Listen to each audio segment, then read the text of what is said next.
warahmatullahi wabarakatuh. Hai teman-teman semua, apa kabar? Semoga dalam keadaan sehat walafiat. Sebelumnya kami mengucapkan selamat menunaikan ibadah puasa Ramadan 1444 Hijriah. Mohon maaf lahir dan batin. Nah, pada kesempatan kali ini kami ingin mempresentasikan tugas pendidikan Pancasila kami dengan judul Nilai-nilai Pancasila Orde Lama dengan dosen pengampuh Bapak Dr. Tengku Muhammad Sahudra SPD MPD. Sebelum memasuki materi selanjutnya atau pembahasan materi, kami akan memperkenalkan diri kami terlebih dahulu. Perkenalkan, nama saya Ovi Nabila Aisyah dengan NIM 220203045. Dan di sebelah kiri saya ada. Perkenalkan, nama saya Maisir Tirta Malam Beruginting dengan NIM 220203026. Dan di sebelah kanan saya ada. Nama Dimas Geri Elesio, biasa dipanggil Dimas dengan NIM 2202030018. Oke, itu ada beberapa teman-teman saya yang akan mempresentasikan tugas makalah kali ini. Sebelum memasuki materinya lebih jauh atau membahas materi ini, saya akan memberitahukan sedikit penjelasan tentang materi kali ini, tentang nilai-nilai Pancasila Orde Lama. Pada masa Orde Lama, pemerintah Indonesia menekankan bahwa nilai-nilai Pancasila tersebut harus ditetapkan secara konsisten dan menjadi dasar bagi seluruh kegiatan pemerintah dan masyarakat Indonesia. Nilai-nilai Pancasila ini dijadikan sebagai landasan ideologi negara yang harus dihormati dan dijunjung tinggi oleh seluruh warga negara Indonesia. Nah, itu hanya sedikit penjelasan singkat dari saya, dan selanjutnya akan dibahas langsung oleh rekan saya, yaitu Maisir Tirta Malam. Untuk Maisir Tirta Malam, kami persilahkan. Di sini saya akan membacakan materi 1, yaitu 1. Mengenal nilai-nilai Pancasila. Nilai-nilai Pancasila pada Orde Lama merujuk pada pemahaman dan penerapan nilai-nilai Pancasila yang ditetapkan oleh pemerintah Indonesia pada masa sebelum reformasi tahun 1998. Ada 5 nilai dasar Pancasila yang dijadikan sebagai landasan ideolog negara Indonesia pada periode tersebut, yaitu 1. Ketuhanan yang Maha Esa. Nilai ini menekankan pentingnya keyakinan dan pengakuan terhadap keberadaan Tuhan Yang Maha Esa yang menjadi sumber kebijakan dan petunjuk bagi kehidupan manusia. Yang kedua, kemanusiaan yang adil dan beradab. Nilai ini menekankan pentingnya menjunjung tinggi martabat kemanusiaan serta menghargai asasi manusia serta bersikap adil dan beradab dalam hubungan sosial politik. Yang ketiga, persatuan Indonesia. Nilai ini menekankan pentingnya menjaga keutuhan dan persatuan bangsa Indonesia serta mendorong kebersamaan dan toleransi di antara berbagai kelompok dan suku bangsa. Yang keempat, kerakyatan yang dipimpin oleh hikmat kebijaksanaan dalam permusyawaratan perwakilan. Nilai ini menekankan pentingnya menjunjung tinggi prinsip demokrasi dalam menjalankan pemerintah dengan memperlihatkan kebijakan dan mempertimbangkan bersama pengambilan keputusan. Yang kelima, keadilan sosial bagi seluruh rakyat Indonesia. Keadilan sosial seluruh bagi rakyat Indonesia. Nilai ini menekankan pentingnya mewujudkan keadilan sosial bagi seluruh rakyat Indonesia dengan cara menjamin kesejahteraan, kesempatan, dan hak yang sama bagi semua warga negara Indonesia. Yang kedua, sejarah perkembangan Pancasila Orde Lama.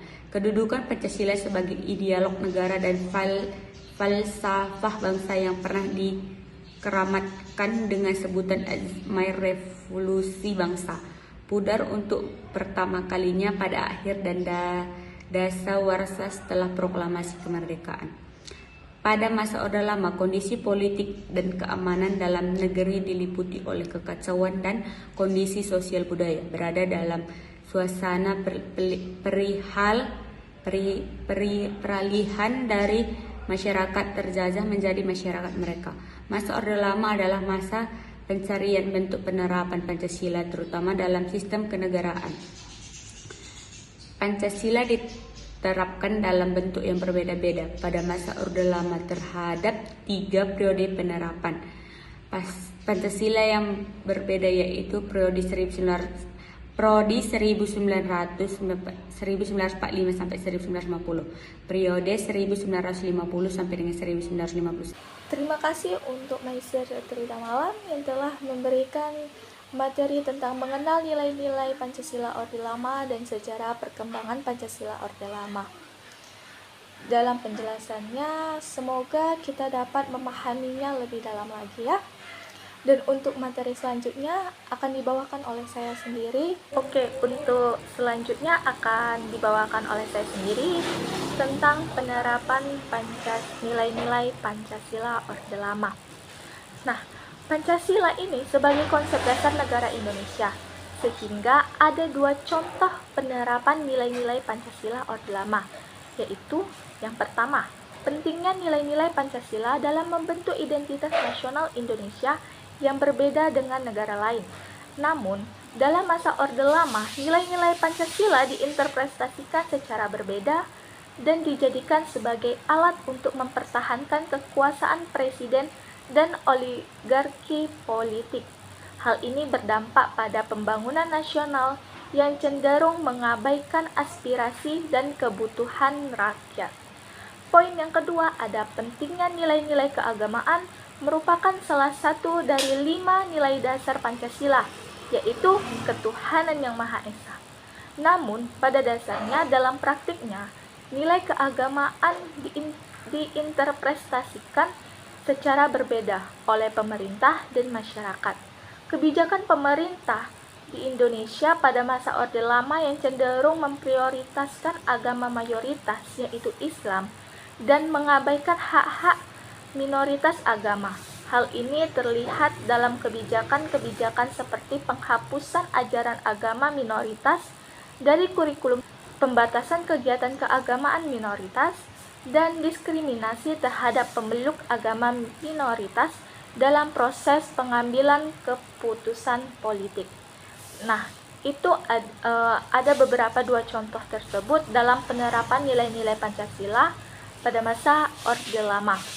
Selanjutnya ada kritikan terhadap nilai-nilai Pancasila Orde Lama pada masa pemerintahan Soekarno. Adapun kritiknya yaitu yang pertama, penggunaan simbol dan bahasa Orde Lama yang masih digunakan hingga saat ini seperti merah putih, bendera pustaka, dan bahasa Melayu sebagai bahasa resmi negara. Yang kedua, pemimpin dianggap sebagai sosok yang memiliki kekuasaan absolut. Dan yang ketiga atau yang terakhir, Pancasila bisa menjadi alternatif nilai-nilai Orde Lama dalam membangun negara yang adil dan demokratis. Oke, itu beberapa saja pembahasan yang dapat saya berikan. Pembahasan selanjutnya akan disampaikan oleh teman saya, yaitu Dimas Keiri Alessio. Untuk Dimas, kami persilahkan. Baik, saya ucapkan terima kasih kepada moderator yang telah memberikan saya kesempatan untuk mempresentasikan hasil makalah kami pada hari ini. Adapun saya, pembahas ketiga, dengan tidak perlu waktu lama lagi, kita masuk ke pembahasan.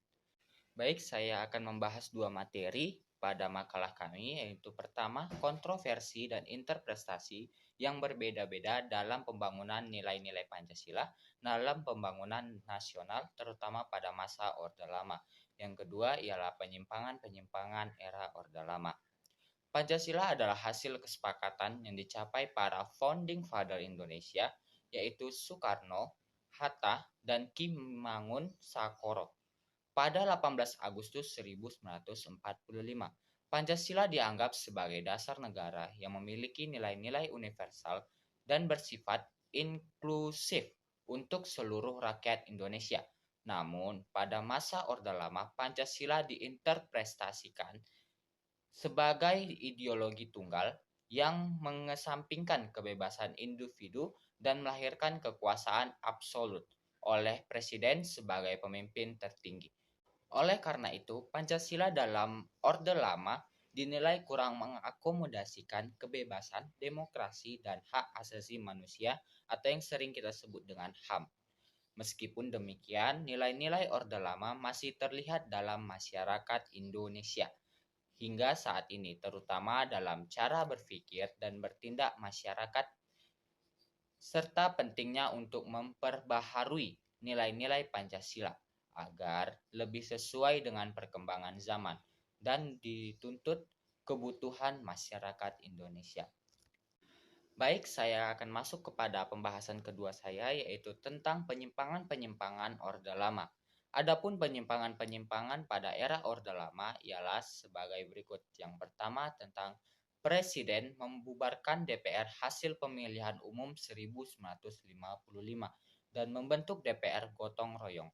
Hal ini dilakukan karena DPR menolak rancangan pendapaan dan bela nia negara yang diajukan pemerintah. Yang kedua ialah tentang pemimpinan lembaga-lembaga negara diberi kedudukan sebagai menteri-menteri negara yang berarti menempatkan sebagai pembantu presiden. Yang ketiga ialah tentang kekuasaan presiden melebihi wewenang yang ditetapkan di dalam UUD 1945. Hal ini terbukti dengan keluarnya beberapa presiden sebagai produk hukum yang setingkat dengan UUD. Penetapan ini meliputi hal-hal sebagai berikut. Yang pertama ialah penyederhanaan kehidupan partai-partai politik dengan dikeluarkannya penetapan Presiden nomor 7 tahun 1959. Yang kedua ialah pembentukan Front Nasional dengan penetapan Presiden nomor 13 tahun 1959. Yang ketiga ialah pengangkatan dan pemberhentian anggota-anggota MPRS, DPA, dan MA oleh Presiden.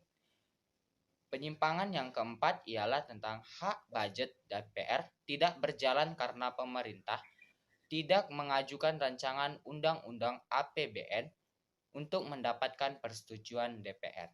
Sekian hasil presentasi saya pada hari ini. Saya ucapkan terima kasih dan saya kembalikan kepada moderator. Untuk Dimas Kiri Elisio, terima kasih telah memberikan pembahasan untuk kali ini. Nah, itu adalah beberapa pembahasan yang telah kami berikan, yang telah kami diskusikan sebelumnya untuk bisa mempresentasikan hasil tugas kami ini. Nah, untuk kali ini hanya itu saja pembahasan yang bisa kami sampaikan. Lebih dan kurangnya kami mohon maaf. Jika ada yang ingin bertanya, silahkan komen di kolom komentar.